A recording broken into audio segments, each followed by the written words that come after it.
Música para todos los gustos, solo aquí en la radio de Portal Hidalgo. El Congreso del Estado de Michoacán, a favor y en respaldo de la ciudadanía michoacana, aprobó el fin del veto de bolsillo, el cual consiste en que el Congreso del Estado podrá ordenar la publicación en el periódico oficial del Estado los decretos aprobados en caso de que el Ejecutivo no lo haga en los términos establecidos. 73ª legislatura. 3 a las 7.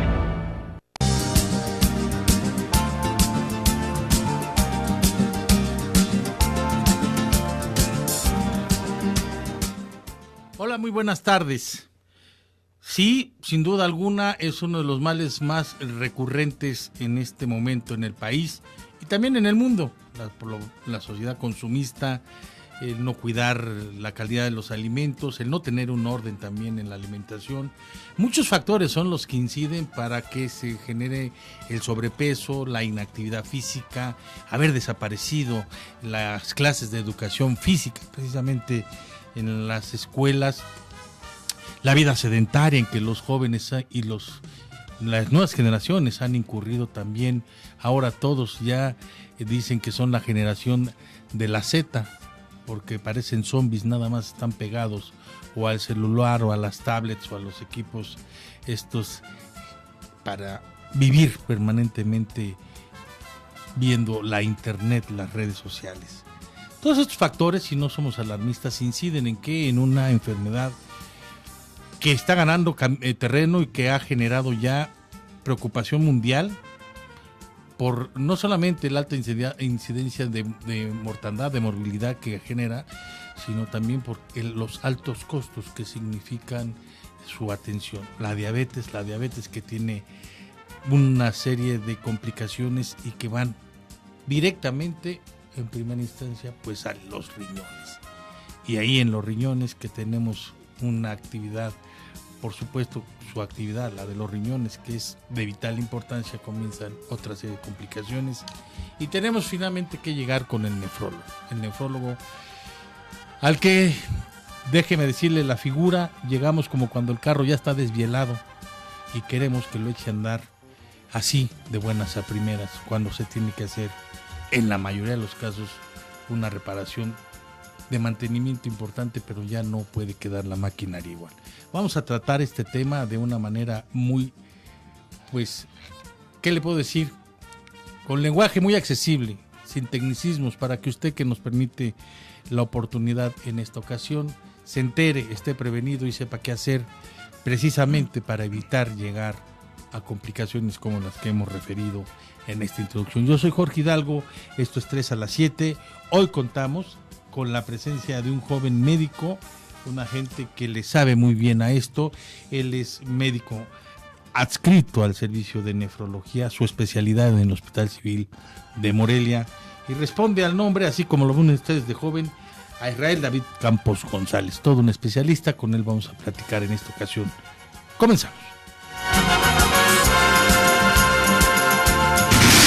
3 a las 7. Como siempre, en esta mesa agradezco la presencia de mi compañero Ricardo Hidalgo. Amigos, tengan ustedes muy buenas tardes. Estamos en este último programa de junio. Recuerde usted, estamos ya a muy pocas horas de la jornada electoral. Platicaremos en la despedida de esta emisión. Pero hoy nos complace mucho poder contar nuevamente con la presencia del doctor Israel David Campos González. ¿Cómo estamos, doctor? Gracias por cortar de su valioso tiempo de atender a sus pacientes para estar en esta mesa.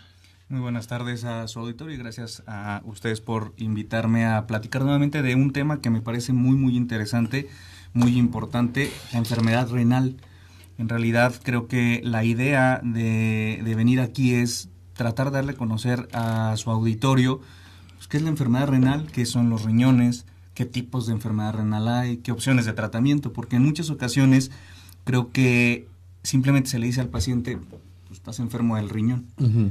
Y al final el paciente simplemente entiende eso, estoy enfermo del riñón, pero no sabe que hay un sinfín de enfermedades que pueden causar la enfermedad del riñón Y a su vez degenerar por esa misma enfermedad. Sí, claro. Y además de eso, hay diferentes tratamientos. Toda enfermedad renal requiere un tratamiento. ¿Es el mismo tratamiento para cualquier enfermedad? Obviamente que no. Pero si me permiten, primero comenzaríamos para que nos defina qué es la nefrología. Sí, pero a ver, antes de, y no necesariamente una enfermedad renal se debe a tener problemas de diabetes.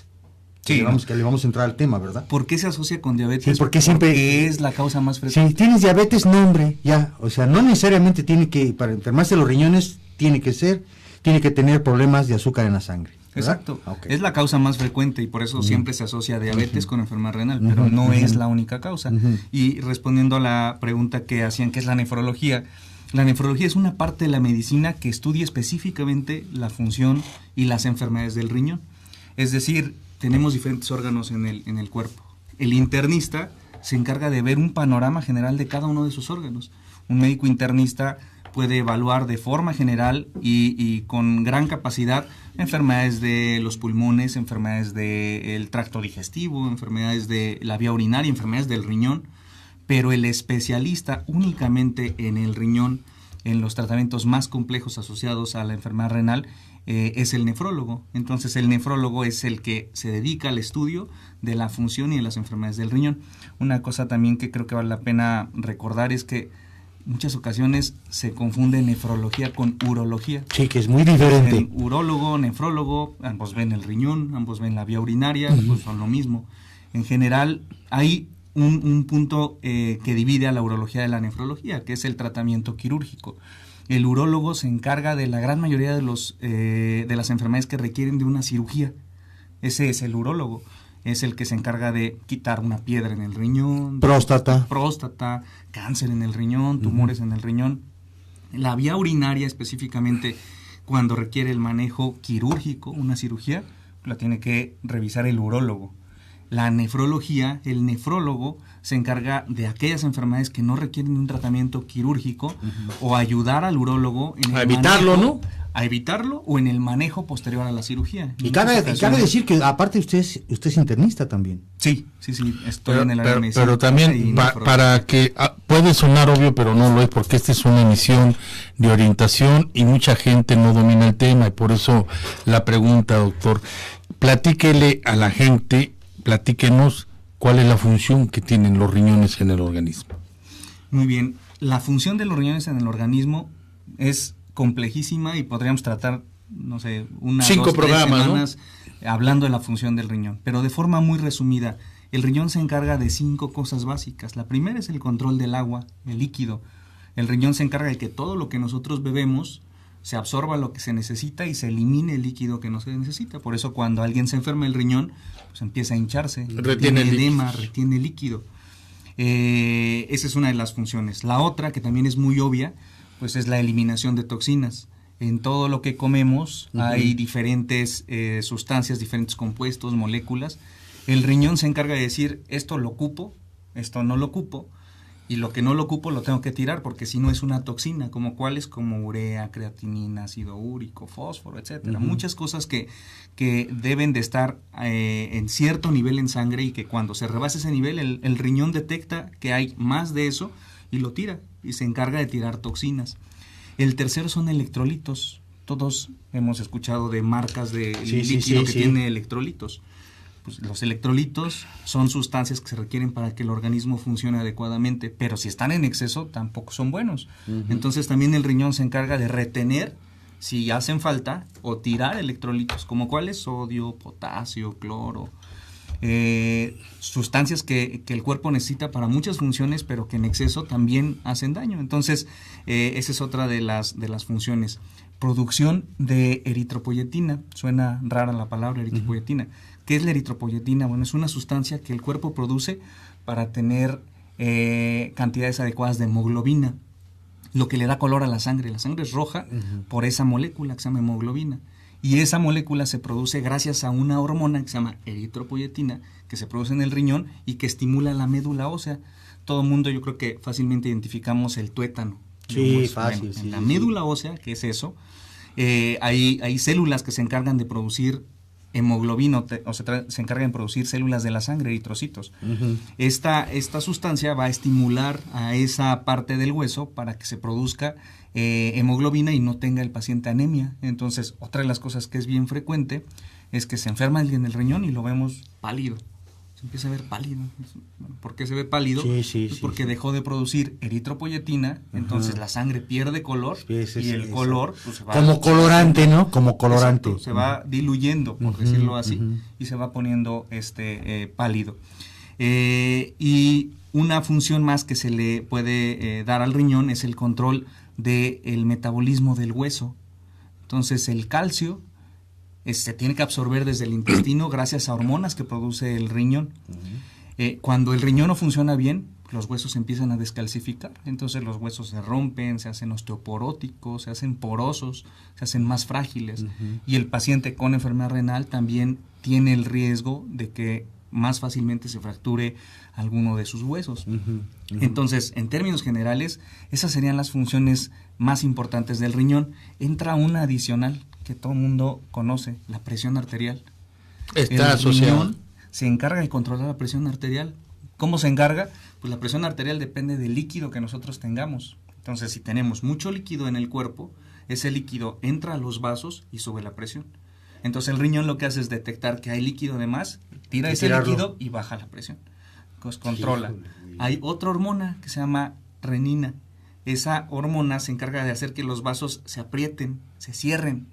Entonces, cuando el cuerpo detecta que no tenemos suficiente presión, produce el riñón más de esta hormona y hace que los vasos se aprieten para que la presión dentro de esos vasos sanguíneos incremente. Un ejemplo típico, un ejemplo claro. Si ahorita yo rápido me pongo de pie, pues necesito más sangre en mi cerebro por la pura gravedad. Entonces el riñón detecta un vague de un mareo, cosas, ¿no? Exacto. Entonces se activa el sistema simpático, se activan estos sistemas hormonales para controlar la presión y hace que los vasos se cierren.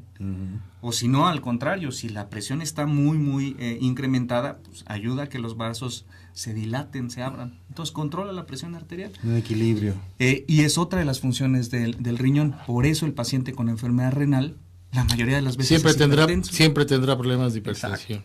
Es pocas enfermedades. Y aquí nada más, ahorita que Ricardo entre ya con preguntas específicas, doctor, siempre, creo yo, le miden la presión, tómate esto para controlar la presión, pero no se van al origen.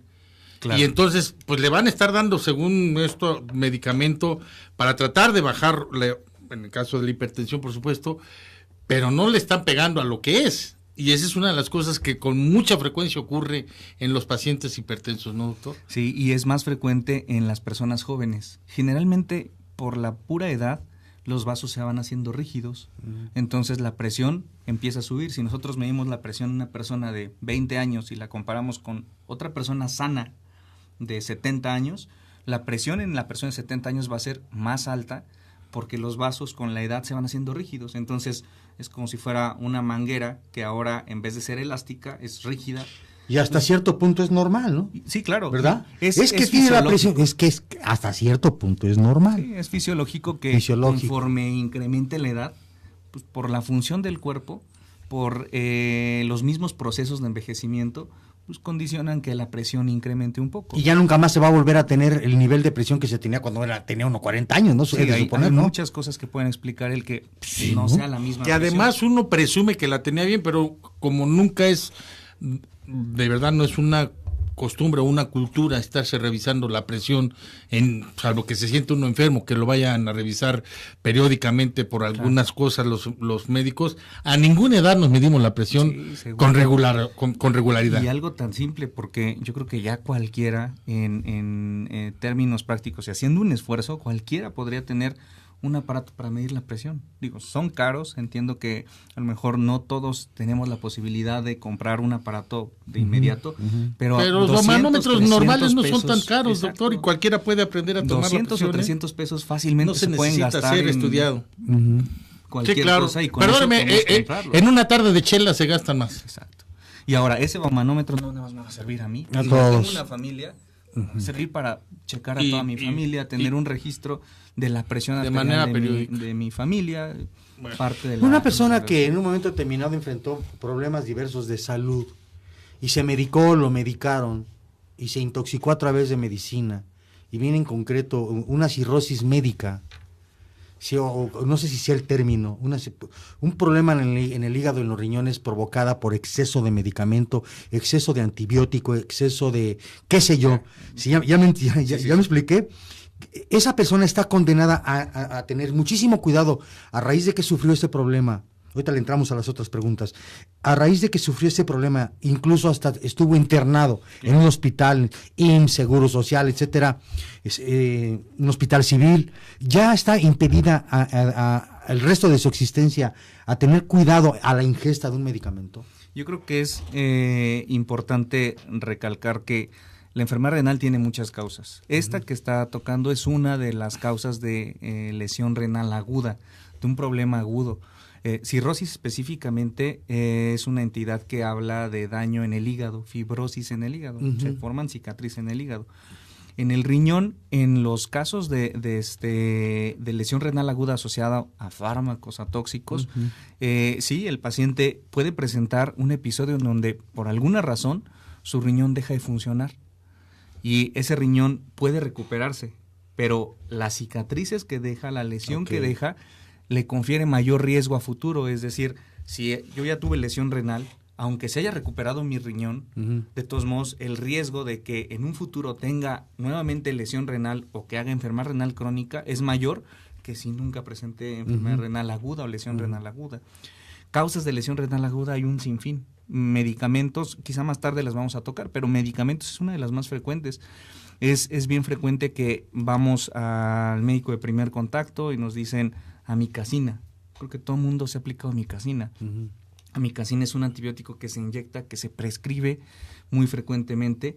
Pertenece a un grupo de antibióticos específicos que se llaman aminoglucósidos. Son palabras ahí muy raras, pero la amicacina yo creo que muchos de su auditorio debieron haber escuchado o la han utilizado. ¿Amicacina con A? ¿Amicacina o amicacina? Amicacina. Ok, correcto, aquí está. Es un ejemplo de antibióticos que pueden causar lesión renal aguda.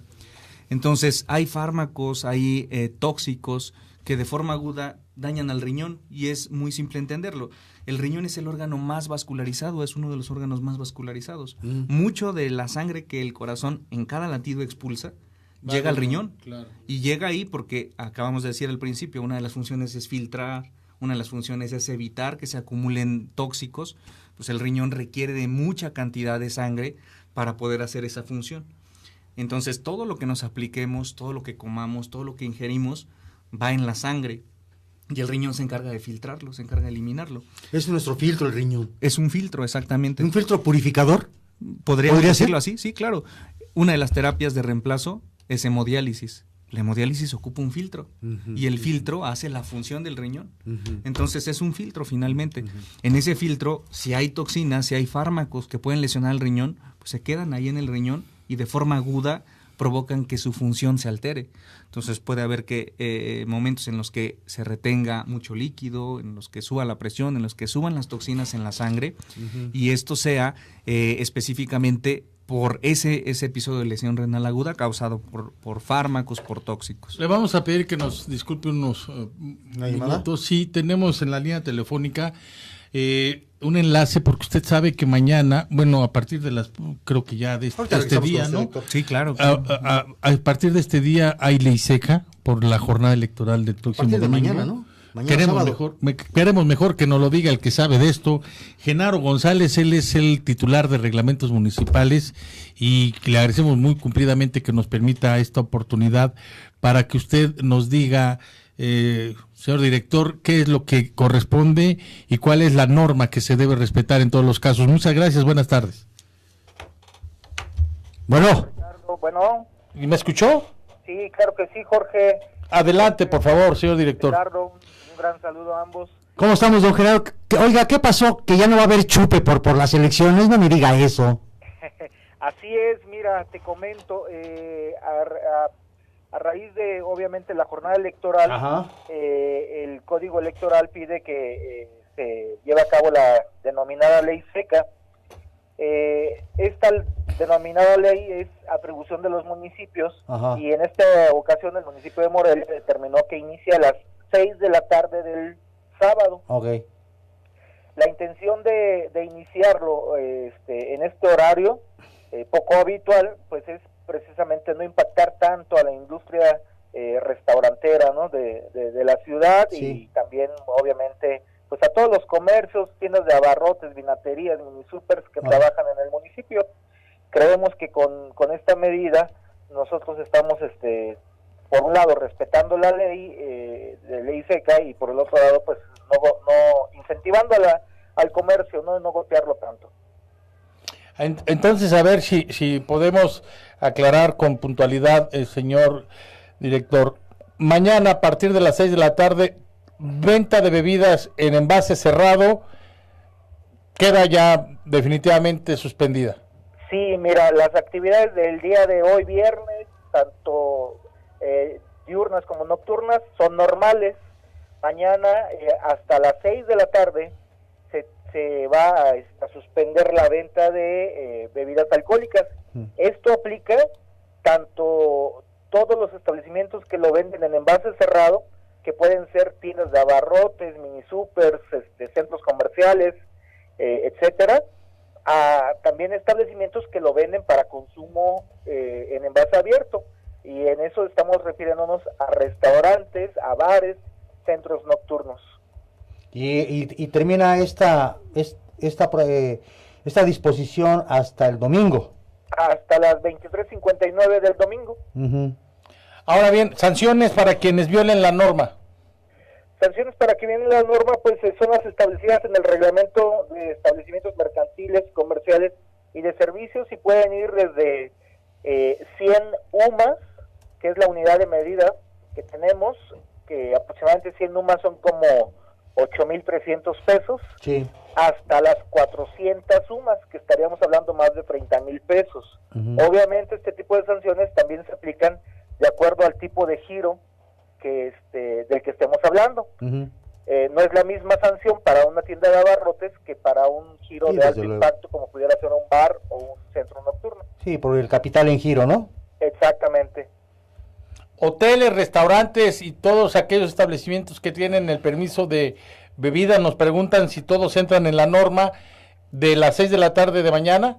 Todos entran en la norma. Lo que sí pueden hacer los restaurantes o los hoteles es seguir ofreciendo su servicio de comida, de alimentos, pero sin el consumo de bebidas alcohólicas. Alcohol no, alcohol para nada. Pues ya lo sabemos, ¿no? Queda muy claro. Entonces, bueno, la gente en su casa puede hacerlo, si quiere, si cree que es conveniente, bueno, pues que tome sus providencias, y pues los que están acostumbrados a pasar, ¿no?, a los fines de semana en el antro, qué sé yo, bueno, pues los señores que se dedican a esos kilos, pues mejor cerrar, para qué exponerse a una situación de sanciones, ¿no? Es correcto, Jorge, y comentarte también, bueno, tenemos actualmente en el municipio una plantilla de 80 inspectores, y pues los 80 inspectores vamos a estar trabajando y recibiendo también, incluso si la ciudadanía nos quiere reportar algún establecimiento o algún evento en donde se esté consumiendo alcohol, pues ponemos también a disposición el departamento de quejas. Ya. ¿Qué teléfonos? Mira, es el 322-0716. Vamos a tenerlo aquí para disposición de la población, y si nos lo permite, para que ahí les puedan reportar cualquier situación que puedan detectar al respecto. 322-0716. 16. Órale.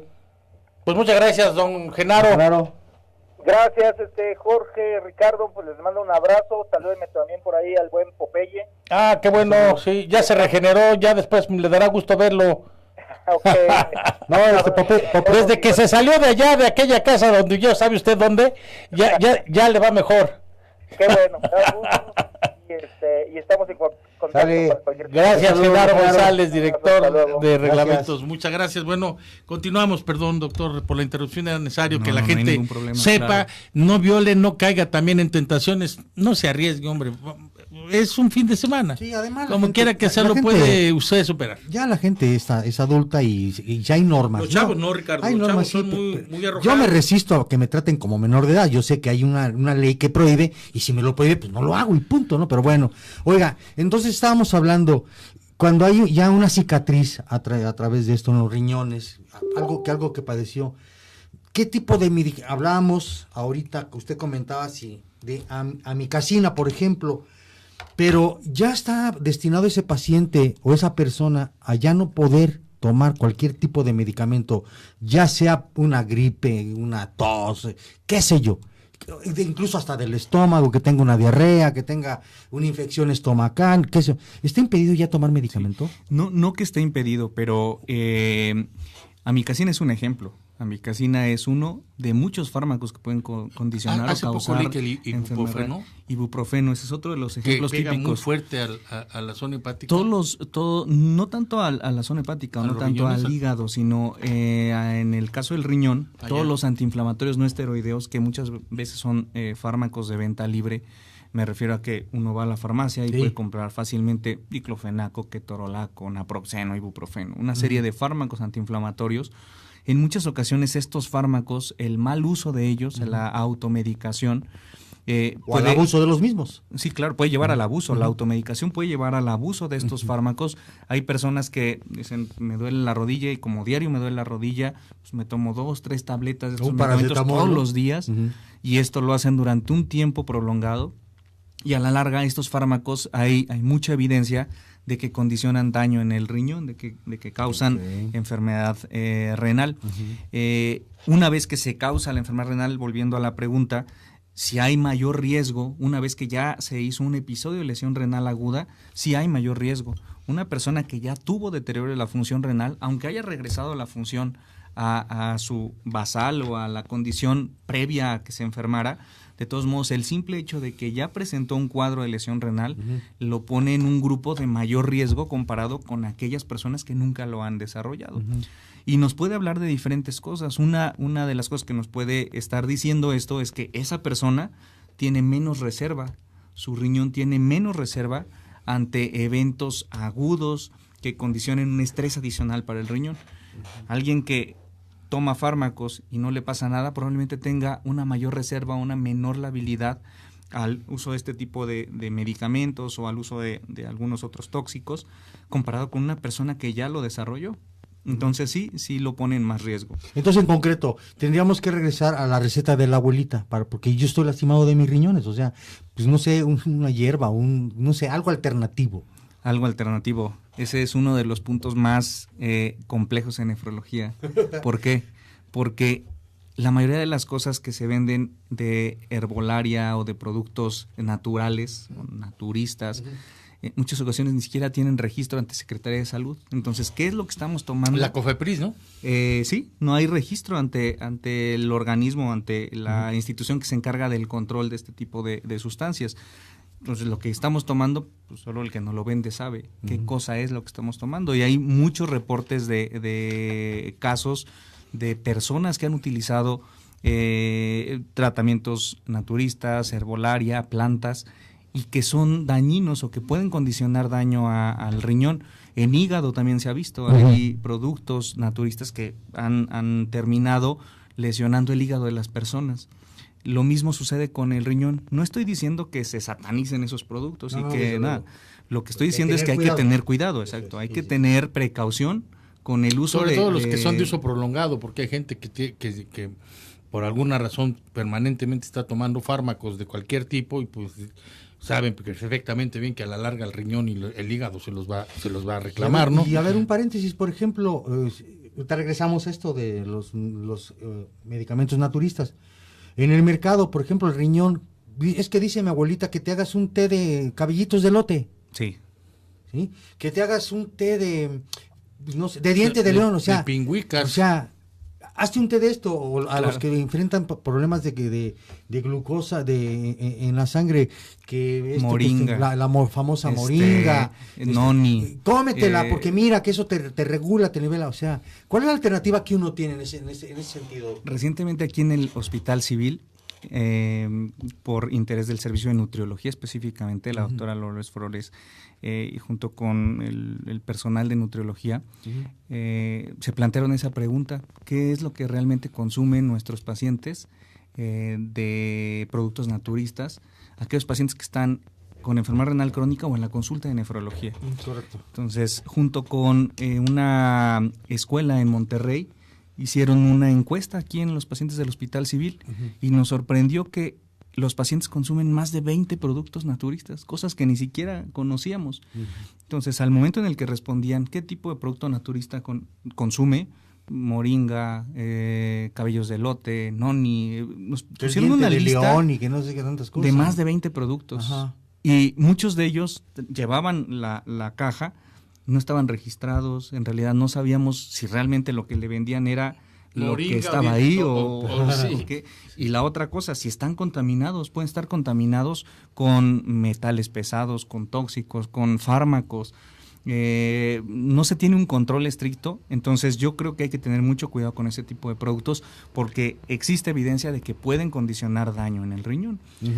¿Cuáles son los síntomas? Perdón, ya entrando en materia, doctor, pues se nos han ido, mire, muchos minutos en esto y no es que no haya sido interesante, todo lo contrario, pero sí en función de este tema, ¿cuáles son los orígenes, las lesiones por las que ustedes, o los orígenes que provocan mayor tipo de lesiones? ¿Por qué se lesionan los riñones concretamente? Entonces, concretamente hay causas principales de enfermedad renal crónica.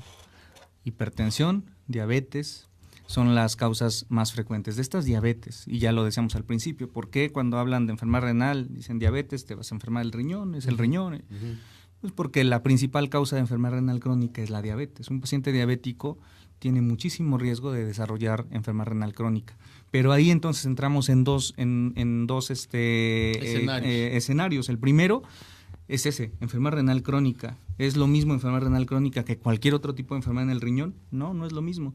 Hay clasificaciones en donde podemos poner a un paciente, tú padeces del riñón de forma crónica, tienes enfermedad renal crónica, y hay casos donde el paciente se presenta con un episodio de lesión renal aguda, donde también tiene una acumulación de toxinas, donde deja de eliminar líquido, pero esto es de forma aguda. Las causas de la lesión renal aguda son muchísimas más. La enfermedad renal crónica tiene también muchas causas. La principal, ya decíamos, diabetes, pero hay enfermedades inmunológicas como lupus, por ejemplo, puede condicionar enfermedad renal crónica. Hay enfermedades metabólicas como la hiperuricemia, el ácido úrico. El ácido úrico elevado en la sangre de forma prolongada también puede condicionar mayor riesgo de enfermedad renal crónica. La misma presión arterial, hipertensión arterial. Hay enfermedades obstructivas como la próstata. Crece la próstata, causa obstrucción, sí, y esa obstrucción puede condicionar que se lesionen los riñones de forma crónica y causar enfermedad renal crónica. Entonces, si hablamos de causas, las podemos dividir en por lo menos dos grupos iniciales, que serían aquellas que de forma aguda dañan el riñón y aquellas que de forma crónica dañan el riñón. Y de esas, hasta podremos hacer un programa específicamente de pura nefropatía diabética, es decir, pura enfermedad del riñón asociada a diabetes. Todo lo que pasa con el riñón cuando alguien tiene diabetes. Podríamos hacer de cada una de ellas enfermedades autoinmunes, decía lupus, pero nada más es lupus. Hay muchísimas otras enfermedades que causan daño al riñón. Y lo vamos a hacer, doctor, tenga la seguridad, Jorge, doctor, porque ya lo sabemos, reportes en la calle, en la familia, por todos lados. Ya el problema de diabetes es un problema de salud, de salud pública. Y lo que conduce, ¿no? La dialización. Sí. Y lo veíamos porque aquí hay unas zonas en Michoacán, la zona, por ejemplo, allá del oriente, Ciudad Hidalgo, la zona famosa de los azufres, que hay gente que padece mucho. Y hay gente que tiene que ya lo tienen que estar dializando. No saben las causas, no se sabe el problema. Entonces, es un problema de salud ya. Y será muy interesante porque este tipo de emisiones, este tipo de programas, doctor, es precisamente para alertar, para prevenir a la gente, claro, que sepa cómo se puede atender o cómo se debe de atender, cuáles son los cuidados que deben de tener. Sí, yo creo que es complejísimo el tratar de explicarle a todo el auditorio cada una de las cosas, pero creo que es muy sencillo que quede en la idea de su auditorio que si yo estoy en riesgo porque tengo diabetes, pues lógicamente tengo que saber que debo cuidar mi riñón. Y la forma inicial de saber cómo debo cuidar mi riñón, pues es saber cómo está mi riñón ahorita. Entonces, vale la pena que en la consulta médica se le pregunte al médico cómo está la función de mi riñón. ¿Cómo se detecta, doctor? ¿Qué estudios requiere? Hay básicamente un par de estudios que son indispensables, que es el examen general de orina y que es la determinación de urea y creatinina en sangre. Creo que esos serían los iniciales. Y acompañados de estos dos, hay otros dos que lo complementan, que es el ultrasonido del riñón y que es la recolección de orina de 24 horas. ¿Qué hacemos con estos 4 estudios? El primero, el más sencillo de todos, el examen general de orina. Hace mucho tiempo leía en un libro que decían que es la biopsia de los pobres. ¿Cómo la biopsia de los pobres? Dice, sí, porque pues una biopsia del riñón, directamente el riñón, pues es costosa, tiene riesgos, etcétera, etcétera. Pero no hay cosa más simple que observar la orina y todas las células que hay en la orina, porque finalmente son células que vienen desde el riñón. Entonces, podemos ahí detectar enfermedades del riñón. ¿Cuáles son las cosas que buscaremos en el examen de la orina? Pues que haya proteínas en la orina. Si hay proteínas en la orina, algo anda mal con el riñón, porque el riñón es un filtro que evita que se pierdan proteínas. Si empiezan a salir proteínas en la orina, quiere decir que ese filtro le está sucediendo algo y está dejando pasar las proteínas. ¿Qué otra cosa hay anormal en el examen de la orina? Sangre. No es normal que haya sangre en la orina. Claro. Entonces, si en el examen de la orina aparece sangre, que se llama hematuria, pues también nos habla de que algo anda mal en el riñón. Entonces, un estudio muy simple nos ayuda. Creatinina y urea, esas son sustancias que están en la sangre. Si detectamos que hay niveles superiores a los normales, pues lo que traduce eso es que el riñón que se encarga de eliminarlas no las está eliminando. ¿Por qué? Porque algo anda mal con el riñón. Entonces sería el segundo. Los otros dos, el ultrasonido renal. El ultrasonido es muy simple, es un método que relativamente cuesta, pero no como otros métodos, y que nos permite tener una imagen del riñón. Entonces, con el ultrasonido podemos ver si hay obstrucción, si hay tumores, si hay quistes, si el tamaño del riñón es normal, si disminuyó, si hay alguna anomalía en la forma del riñón. Entonces, el ultrasonido también es no invasivo, es no tan costoso, muy accesible y nos da mucha información. Entonces, ese sería el tercero. Y el último, las proteínas en orina de 24 horas, la recolección de orina de 24 horas. Les decía al principio, no es normal que existan muchas proteínas en la orina. El riñón es un filtro que no las deja pasar. Hay un límite, 150 miligramos en 24 horas. Si alguien recoge la orina de todo un día y toda una noche y junta más de esa cantidad, quiere decir que el riñón no está haciendo bien su función de evitar la pérdida de proteínas. Y hay enfermedades específicas que se caracterizan porque el riñón tira proteínas. Entonces uno puede alertarse y decir, pues hay que buscarle por este lugar, qué es lo que está sucediendo, porque no es normal. Esa es la labor de ustedes. Tratamientos, Sí, claro. ante todo este panorama, estos 4 puntos, 4 pasos, y tratamientos, ¿qué es lo que debe de hacer el paciente? Una vez que llega un paciente con estos estudios, nosotros lo que hacemos es primero detectar si hay o no enfermedad renal crónica. ¿Cuál es el requisito básico para saber si hay enfermedad renal crónica o no? El tiempo. Crónico, yo creo que a todos nos suena como algo que ya tiene mucho tiempo. Sí, señor. Entonces, ¿cuánto es mucho tiempo? 3 meses. Si una persona tiene más de 3 meses alteraciones en cualquiera de estos estudios, ya habla de cronicidad. Entonces ya lo catalogamos anda en mal. enfermedad renal crónica. Si una persona tiene alteraciones en esos estudios una vez y los repetimos, pasaron 3 meses y ya no los tiene, pues lo que hizo fue lesión renal aguda. Entonces la temporalidad es algo bien importante, porque a veces nos alarmamos también y decimos, es que me dijeron que tengo enfermedad renal crónica. A lo mejor en alguna ocasión alguien tuvo un episodio de lesión renal aguda, la creatinina incrementó, tiró proteínas. Sí. De 3, luego baja uno y dice, pues, ¿qué es lo que pasó, no? Y no por eso quiere decir que ya esté en el grupo de enfermedad Claro. renal crónica, sino hizo lesión renal aguda. Una deshidratación. Deshidratación es otra de Sí, las sí, cosas otro- muy, muy interesantes en Que muy poca nefrología. gente sabe, Jorge. Oye, ¿qué le pasó? Es que se deshidrató, pero es que estaba tomando, no, es que hubo una deshidratación y una descompensación en el organismo.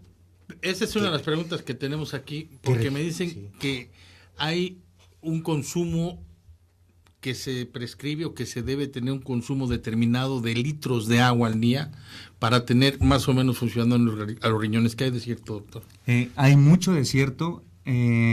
Probablemente para septiembre se va a hacer un posicionamiento del Instituto Mexicano de Investigaciones Nefrológicas respecto a hidratación, al aspecto de hidratación, por el riesgo que conlleva el deshidratarse y la lesión en el riñón. Hay estudios que han tratado de explorar qué pasa con aquellas personas que no se hidratan contra las que se hidratan más. En realidad hay evidencia de que si te deshidratas, pues el riesgo de que se lesione tu riñón es muy, muy alto. Ejemplo típico, de repente una gastroenteritis aguda causa mucha diarrea, Sí. mucho vómito. Se tira mucho líquido. El paciente no puede ingerir líquido porque está vomitando. Sí. Sigue tirando el líquido por la diarrea y eso condiciona que disminuya la cantidad de volumen en la sangre, el líquido en la sangre. Eso es deshidratación. Y esta deshidratación pues, finalmente termina haciendo que el riñón no funcione. El riñón funciona en base a muchos mecanismos, entre ellos la cantidad de sangre que le llega, el flujo, la velocidad con la que llega. Si nos deshidratamos, es obvio que va a bajar la cantidad de sangre que llegue al riñón, es obvio que va a bajar el flujo a nivel renal. Y esto pues, va a hacer que las células del riñón pues, dejen de funcionar. Entonces hay mecanismos específicos para lesión renal aguda. Ya vamos de este lado, ya no la crónica, ahora la aguda. Y uno de ellos es deshidratación. En la plática previa les había mencionado de una enfermedad que le llaman la nefropatía de los cañeros o nefropatía mesoamericana, donde lo que vieron es en Mesoamérica hay gente que se dedica al cultivo de caña, que se expone a temperaturas muy altas durante el periodo de trabajo. Ajá. Y no tiene acceso al agua. Entonces eran pacientes que se deshidrataban de forma aguda, no tenían acceso al agua y aunque después, al término de la jornada laboral, ingirieran agua, se habían pasado un episodio de deshidratación aguda. Y esto de forma crónica, a la larga, les condicionó daño renal irreversible. Entonces, ¿la deshidratación puede causar daño renal? Sí. ¿Agudo? Claro que sí, agudo.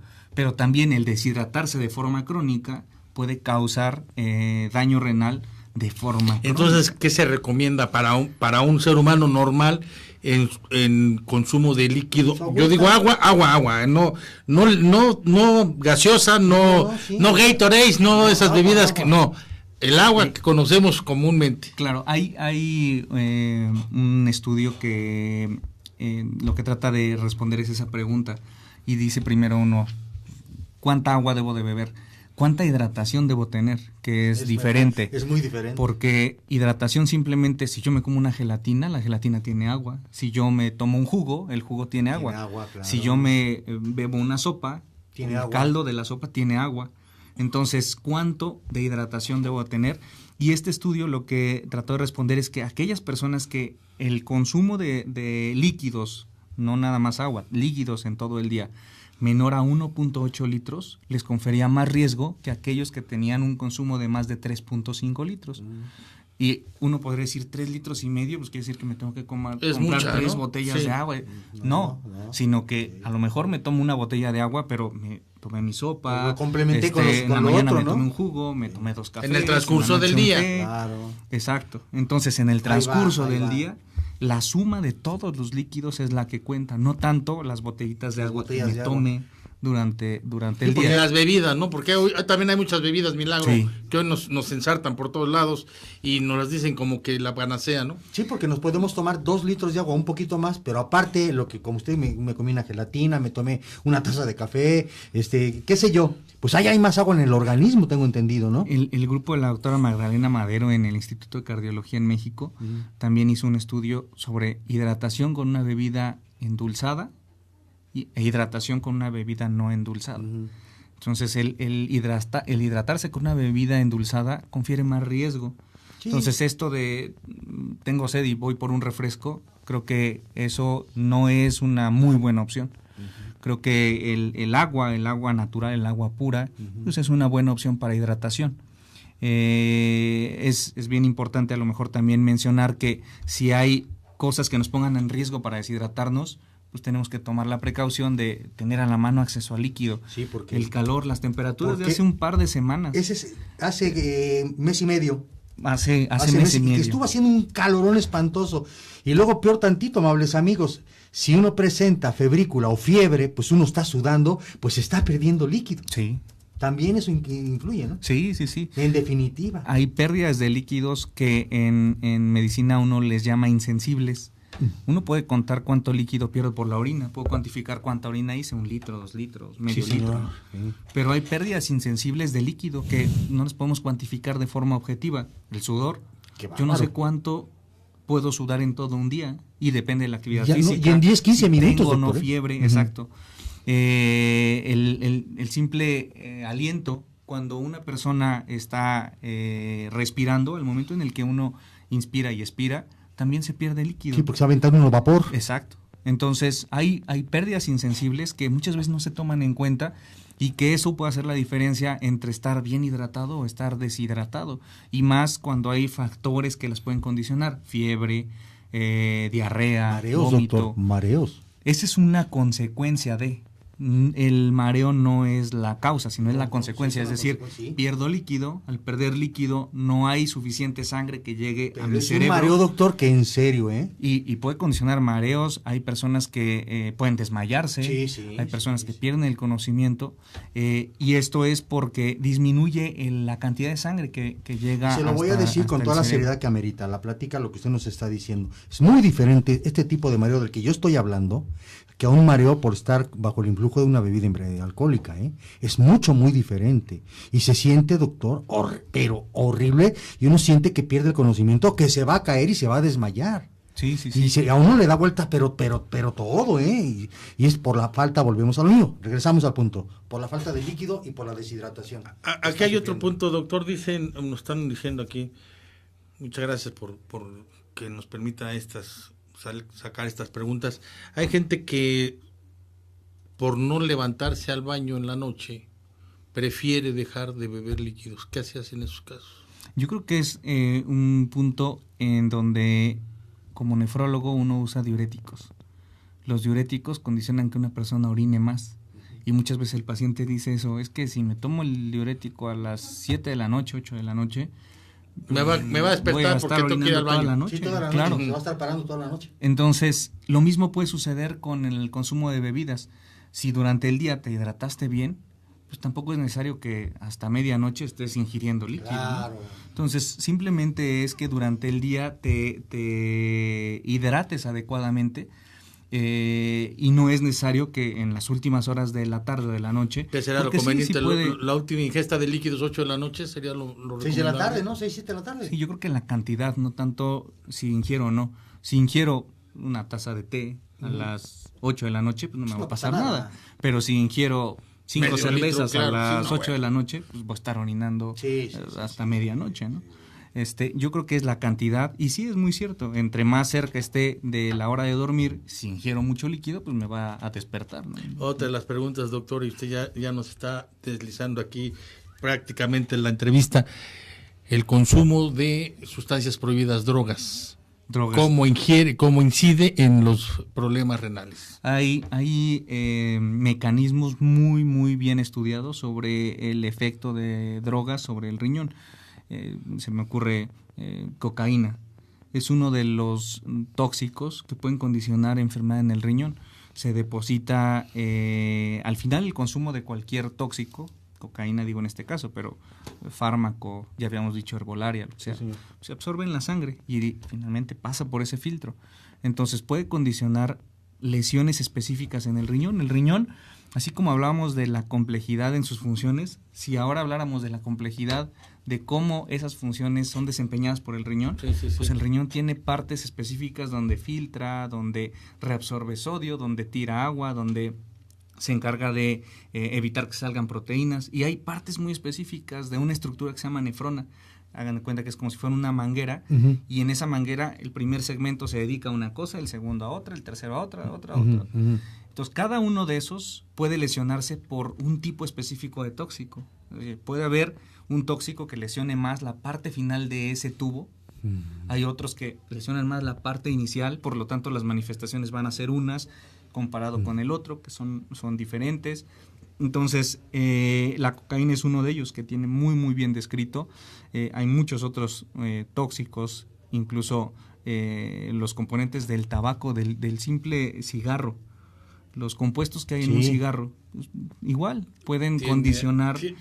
Tiene una serie de componentes químicos, el tabaco, ¿no? Doctor, le vamos a robar unos minutos más, ¿nos deja? Claro, le vamos a pedir permiso al productor para que nos robemos unos minutos más, porque hay muchos temas que tratar, Ricardo, pero tenemos una llamada, nada más tenemos una llamada por sacar, si me lo permite también, porque se acaba de declarar existente, el Tribunal Laboral declara como válida la huelga del organismo operador de agua potable, alcantarillado, saneamiento de Morelia, lo que refrenda que el movimiento emprendido por la parte sindical tiene su justificación, tiene su apego a la reglamentación, y bueno, pues esto es un golpe más a esta administración independiente que se ha caracterizado por dar palos de ciego. Tenemos en la línea telefónica, me dicen, al secretario general del sindicato emplazante, el señor Alejandro Saldaña, por supuesto Plasencia, a quien le agradecemos para que nos informe. A ver, platíquenos cómo estuvo esto, el resolutivo del Tribunal Laboral, señor secretario. ¿Qué tal? Muy buenas tardes, Jorge. Buenas tardes a ti, a todo tu auditorio.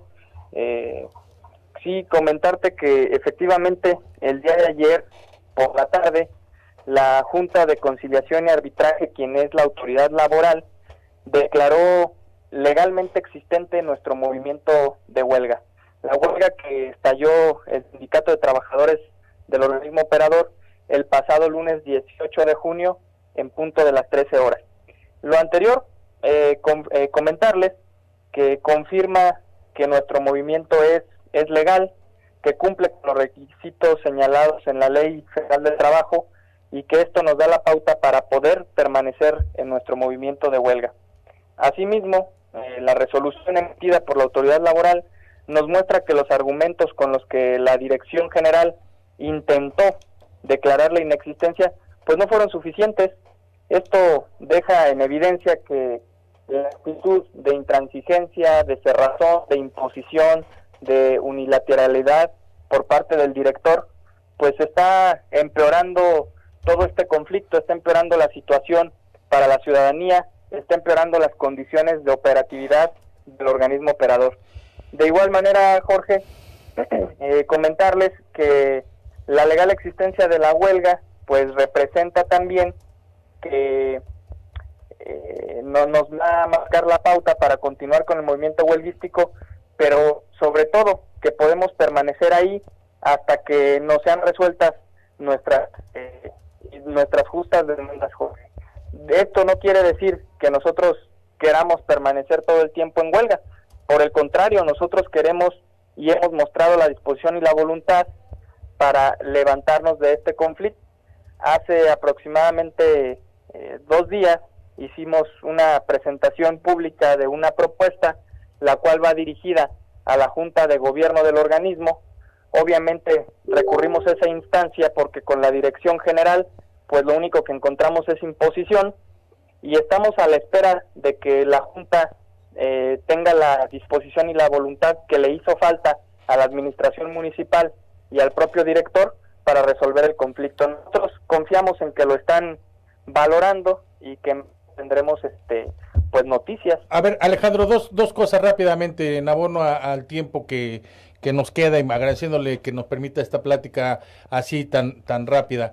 Una vez que ha declarado válida la huelga del Tribunal Laboral, tiene que haber pláticas de negociación obligadas. Ya da un giro, ya da otro más. 2, contratar esquiroles, como lo estaba haciendo el organismo operador, trae problemas, y se los vamos a decir sin que usted nos lo haya mencionado, porque nos han denunciado en este espacio. 1, la falta de experiencia en la gente, estos esquiroles que contrató el OAPAS, en la cloración, en el cálculo de la presión para los tandeos, para el bombeo y demás, pone en riesgo no solamente la infraestructura hidráulica tan endeble que se pueda tener, sino además, si no se sabe clorar, si no se sabe poner las cantidades de químicos para llegar el agua o para purificar el agua, potabilizarla, pues está en riesgo también el consumo.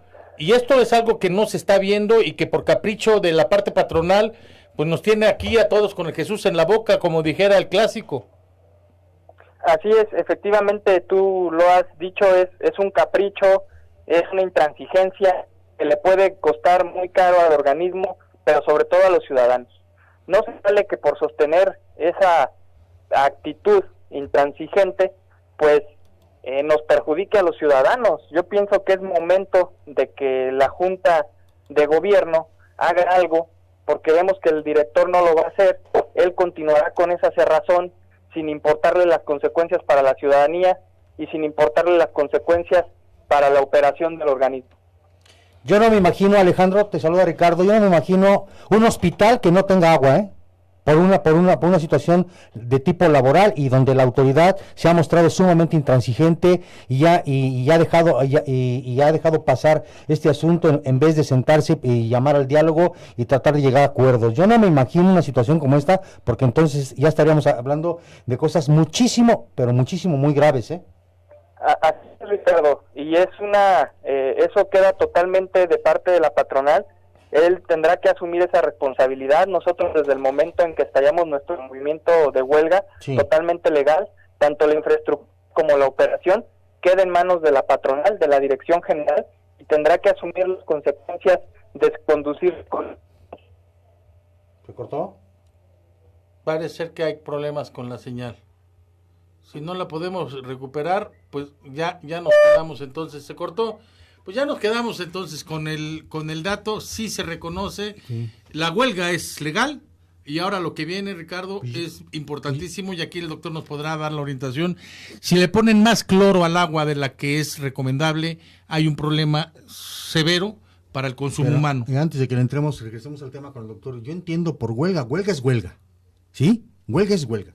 Y va a haber ausencia de líquido en todos los órdenes, en el centro histórico, en las colonias, en la zona rural, en todos lados, ¿sí? En todos los lados, ¿sí? Siendo estrictos, ¿sí? Es que ellos habían mostrado buena voluntad dentro de la huelga, dejando a un grupo de 20 y tantas personas precisamente para cubrir estas eventualidades, pero la patronal se dio a la tarea de contratar esquiroles. Esquirol es el que llega y revienta una huelga.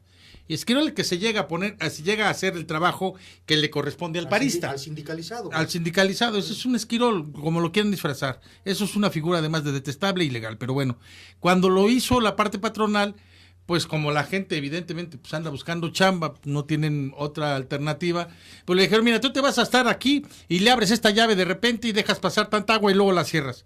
Y tú le vas a estar aquí y tú le vas a echar tantas cubetadas de cloro a esto y luego lo cierras. No es así.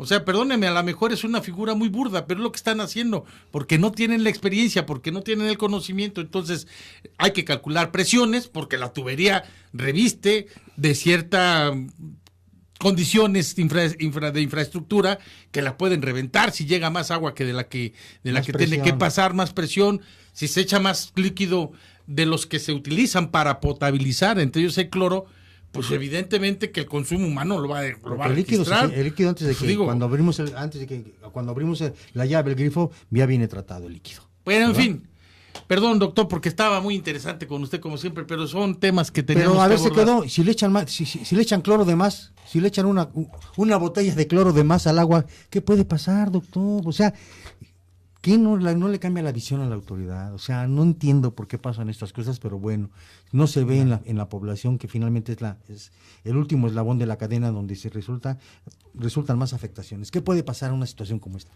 Bueno, en realidad yo desconozco cuáles son los valores exactos de cloración para el sistema de agua potable, ¿no? Pero resulta lógico que ante cualquier sustancia que se agregue para agua de consumo humano, para agua de uso humano, pues incrementa el riesgo de muchas cosas. Claro, ¿no? ¿Cuáles son esos valores, si se están llegando o no? ¿Cuáles son las medidas que toman las autoridades para determinar la calidad del tratamiento de agua? Las desconozco, pero estoy seguro que existen y estoy seguro que debe haber alguien que se encargue de, ¿no? de eso. Porque si no, imagínense el problema de salud que generan en la gente, ¿no? Oiga, lo saludan de Chicago.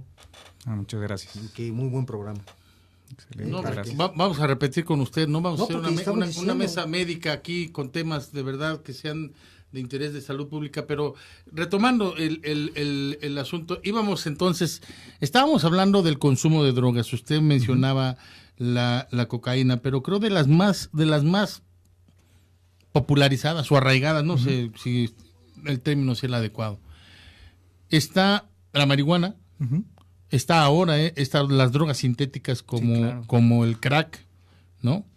Y también hay que decirlo, la ingesta de alcohol. En ese orden, el cigarro. En ese orden, ya lo mencionaba un poco con lo del cigarro, pero en ese orden, el grado de riesgo, vamos a llamarle así, ¿no? De que los adictos terminen padeciendo una enfermedad renal pues, ya crónica, ¿no? O que, Sí, como usted las definitivamente. calificó de los 2 puntos, ¿no? Definitivamente el riesgo incrementa. Hay muchos mecanismos que cannabis, que es la marihuana, puede condicionar daño en el órgano humano, en el riñón específicamente, pero no nada más en el riñón, sino en cualquier otro órgano del cuerpo. Hay efectos hemodinámicos. Hablábamos de que si el riñón depende de la cantidad de sangre que llega a él para poder trabajar, pues hay efectos hemodinámicos que muchas drogas alteran esa función, la función hemodinámica.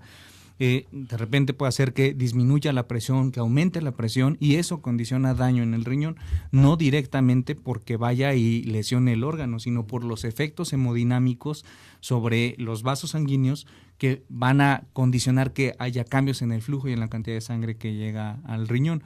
El alcohol. El alcohol yo creo que es uno de los problemas igual de salud pública que se tienen.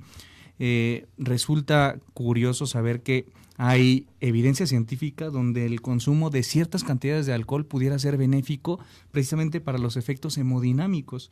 Yo creo que en el área de la cardiología está muy bien estudiado el la copita efecto de vino tinto y eso, ¿no? Una copita de mezcal que recomiendan por ahí, de tequila, qué sé yo. La copita, pero no la embriaguez. Sí. Recientemente platicaba con uno de los cardiólogos acerca de esto y me decía, pues sí es real que existe cierta protección con el consumo de una copa de vino, siempre y cuando vaya acompañado de actividad física, de ejercicio.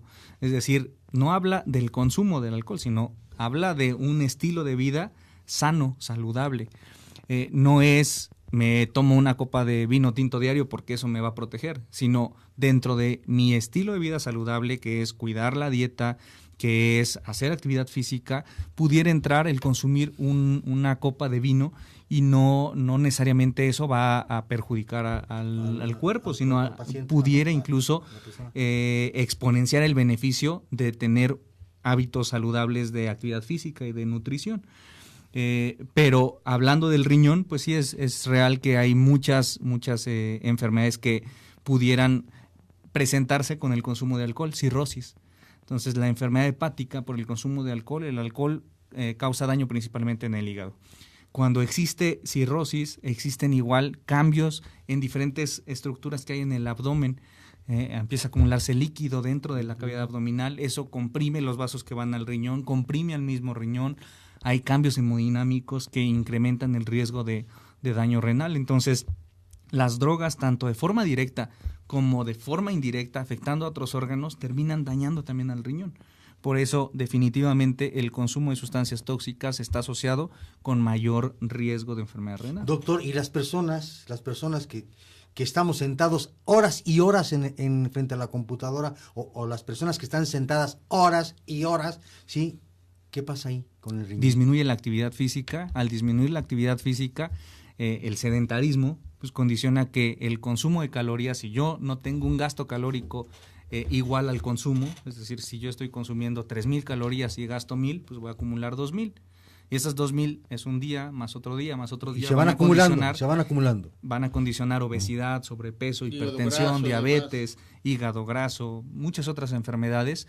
Entonces, el riñón es un órgano que finalmente puede dañarse de forma directa, pero también puede dañarse de forma indirecta. ¿A quién se le ocurriría que estar sentado puede condicionarme daño en el riñón? No, pues no. Pues en realidad sí, si te provoca hipertensión, si te provoca diabetes, si te provoca sobrepeso, y eso sí puede terminar dañando al riñón. ¿Qué es lo recomendable ahí? ¿Qué es lo que se sugiere? Yo creo que en cualquier persona estilos de vida saludables son básicos. Evitar enfermedades metabólicas. El consumo alto de carbohidratos no es lo ideal, el consumo alto de grasas no es lo ideal. Tener actividad física, ¿cuánto tiempo? Muchas veces se menciona 30 minutos al día, al menos 5 días a la semana. Es decir, media hora durante 5 días de 7 sería un hábito saludable en relación a actividad física. Hay programas de acondicionamiento físico que pues, son a lo mejor más avanzados y tampoco son estrictamente necesarios. Simplemente con salir a caminar, ¿no? Y salir a caminar o a trotar media hora pues sería suficiente, sin necesidad de estar en un centro especializado. De ir al sacrificio, a lo extremo, pues. Exacto. ¿No? Y doctor, la verdad es que nosotros quisiéramos continuar ¿Qué le parece si nos hace el favor, de verdad, en serio, hagamos un compromiso, usted mídalo en su agenda, y por lo menos una vez cada 20 días tenemos una plática con usted con diferentes tópicos para que nos permita que la población, sobre todo quienes se han interesado con muchas preguntas y que no pudimos desahogar, puedan además cómo consultarlo, porque ¿sabe qué, doctor? Mucha gente se inhibe. Mire, yo le pregunté al principio qué es el nefrólogo, porque cuando le dicen, híjole, tienes que ir a ver al nefrólogo, la gente luego piensa catastróficamente.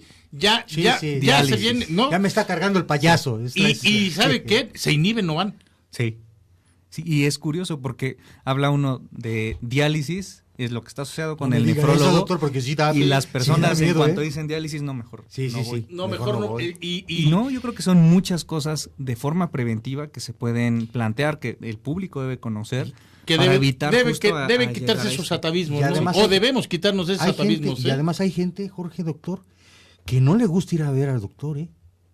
No le gusta, pero para temor, nada, porque dicen, no quiero enterarme, si estoy mal no quiero enterarme, ¿no? Sí, así como hay gente que no sale de estar consultando un doctor, ¿sí? Aunque son los menos, aunque le dé lo que le dé, y sale ya de ahí aliviado, porque también aquí arriba quiere decir mucho y manda, ¿no? Ahí vi al doctor y fíjate que me mandó esto y me compuse, fíjate que me siento mucho mejor. También de aquí arriba, ¿no? Entonces hay extremos.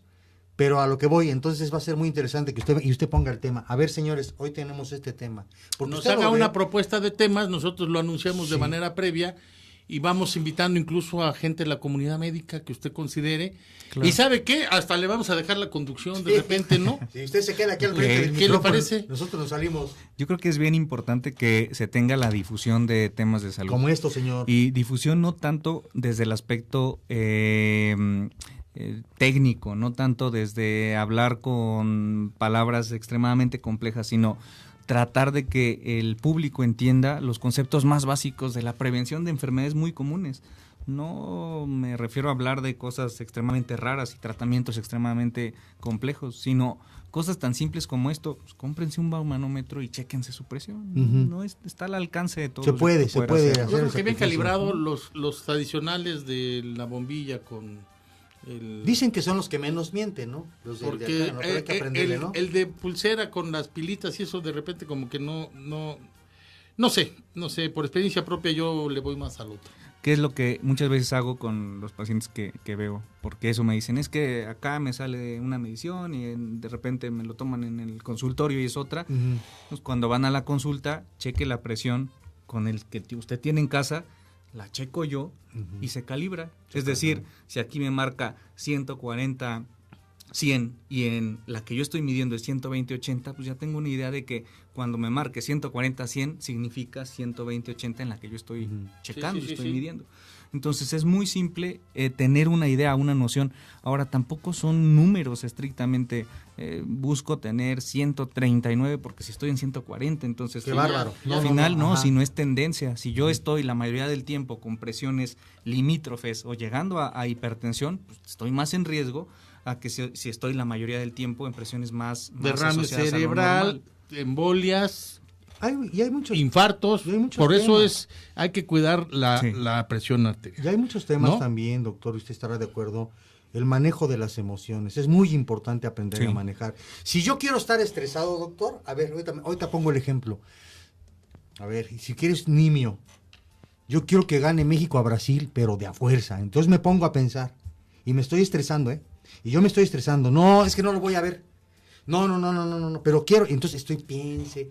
Ese es un ejemplo nimio, pero estoy pensando y pongo mi cabeza, la pongo a trabajar, y eso me genera también hipertensión. Sí. Y es parte de los mecanismos propios del cuerpo, claro. Hablando ahora sí de lo mismo, en el último partido de México, ¿cuántas personas al final del partido, estoy seguro, que la frecuencia cardíaca notaron que incrementó? Bueno. Y cuando que sí iba a ganar Corea, que sí ya había metido, que que si Alemania ya... ¿Cómo estábamos? ¿Cuántas personas no tenían una frecuencia cardíaca más alta? Si se hubieran checado la presión, estoy seguro todos que hubiese incrementado la presión comparada con al principio de ese mismo partido.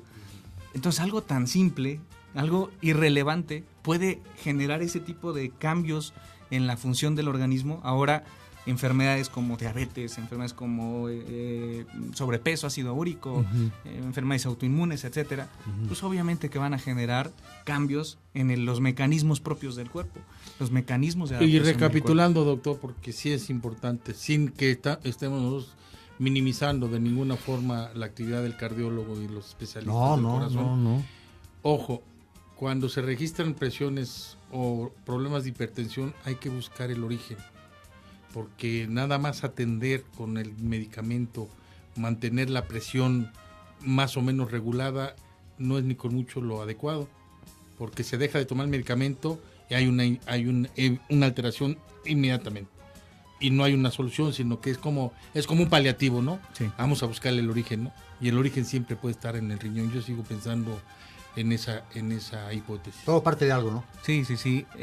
Lo complejo de signos como hipertensión, como la presión arterial, es eso, que pues, muchas veces podremos simplemente preguntarnos, bueno, ¿y la presión arterial subió porque se dañó el riñón?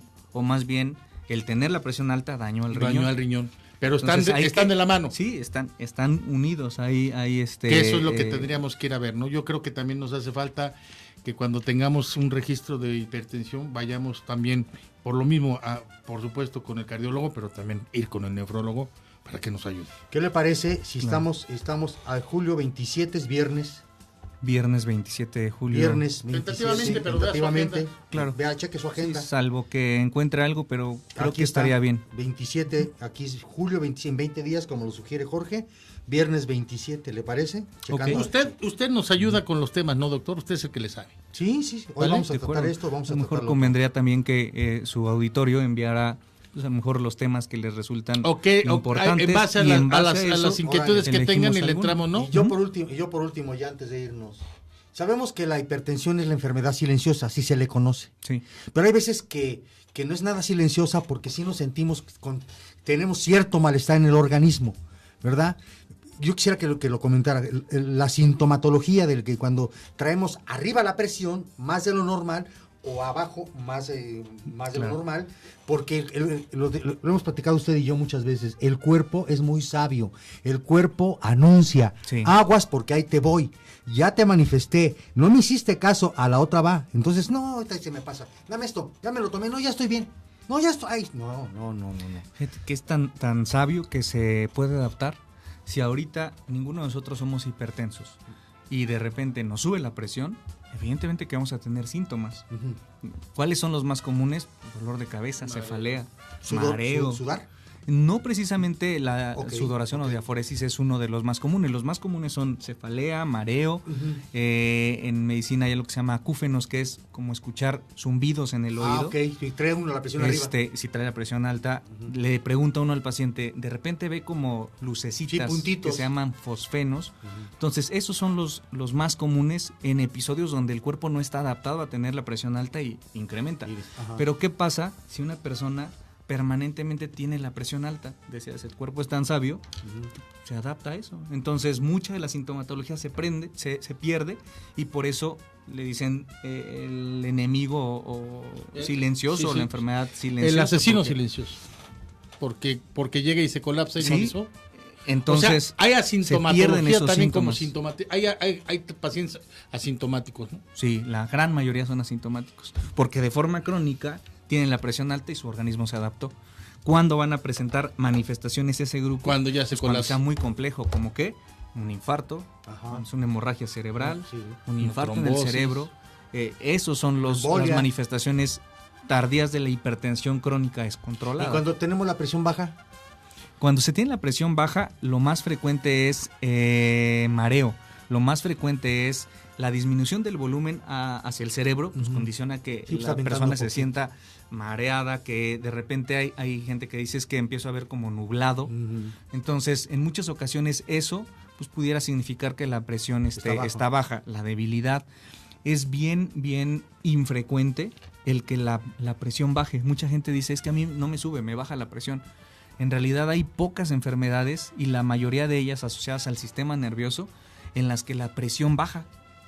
En la gran mayoría de las enfermedades la presión arterial sube, no baja. ¿Por qué en algunas enfermedades del sistema nervioso? Porque el sistema nervioso se encarga de controlar lo que decíamos, de los vasos, el que se compriman o se dilaten. Hay un sistema que se llama simpático y otro que se llama parasimpático, que lo que hacen es como luchar entre ellos, uno a tratar de que los vasos estén comprimidos y otro a que estén dilatados. Si estos sistemas se pierden, si hay disfunción en uno de estos sistemas, pues el que gane es el que va a condicionar que suba o que baje la presión. En muchas ocasiones gana el que hace que se vasodilaten, por eso baja la presión. Y esto se llama disautonomía. Esas leyendas urbanas, doctor, perdón, ya no estamos prolongando más. Tómate una Coca-Cola, échate un whisky, échate un coñac, que te da para arriba, que te da para abajo. Digo, creo que eso también es... Hay que acudir al médico. Creo que también eso es una irresponsabilidad, ¿no? Yo creo que hay que acudir al médico, ¿no? Yo creo que todo surge de observaciones y observaciones muy empíricas. ¿En qué punto yo sí le digo a los pacientes, pues traigan un dulce o un jugo o una Coca-Cola o un refresco, el que sea? Específicamente en el paciente diabético que ha presentado cuadros de hipoglucemia. El diabético que se aplica insulina, que le baja el azúcar de la sangre. Se aplica insulina o toma medicamento para controlar su glucosa y empieza a descender la glucosa en sangre, en muchas ocasiones el descenso es tal que condiciona muchas manifestaciones y es muy grave porque hace que el cerebro se quede sin azúcar y el cerebro solo trabaja con azúcar, con glucosa. Si baja la glucosa en la sangre, el cerebro se queda sin poder funcionar y eso puede traer repercusiones muy graves, irreversibles, daño en el cerebro irreversible. Entonces, ese grupo de pacientes que está en riesgo y específicamente el paciente con enfermedad renal entra en ese riesgo porque el riñón depura los fármacos. Si el riñón no sirve, pues el fármaco está ahí en la sangre dando vueltas. Se toma uno y a una persona que tiene la función renal normal, pues a lo mejor a las 12 horas necesita otra pastilla. Pero alguien que ya el riñón no le funciona, pues una pastilla está ahí girando en la sangre, está viajando en la sangre y se toman otra, incrementa la concentración de ese medicamento, otra incrementa al punto en el que la glucosa empieza a descender y hacen episodios de hipoglucemia. Ese grupo de pacientes son a los que en muchas ocasiones les decimos, debes de identificar los síntomas y en caso de que los presentes, te checas la glucosa, pero te estás tomando un jugo, te estás comiendo un dulce o le das un trago, un refresco o algo para que suba, porque es mucho más riesgo en agudo tener la glucosa baja que tener la glucosa alta. Es más fácil. Doctor, ahora sí, muchas gracias, de verdad. Al contrario, gracias a ustedes. Doctor, muchas gracias. Al contrario, y perdón Ricardo, por el tiempo que le robamos. No, porque además ya se tiene que ir a chambear. Sí, ya estoy viendo que ya tiene la lista de pacientes ahí atiborrándole el celular. Vámonos, doctor, tenga un excelente fin de semana. Y que vayan a votar. Pórtese bien. Ahora sí, este viernes no le invitamos a que se porte mal. No haga reflexión, piense lo que está en juego. Es un país, no es una aventura. Son 6 o 20 años, usted lo decide. El domingo salga a votar, piense en quién y procure dar un voto de corazón por México. Un voto bien razonado. Un voto útil. Vámonos. Hasta el próximo lunes.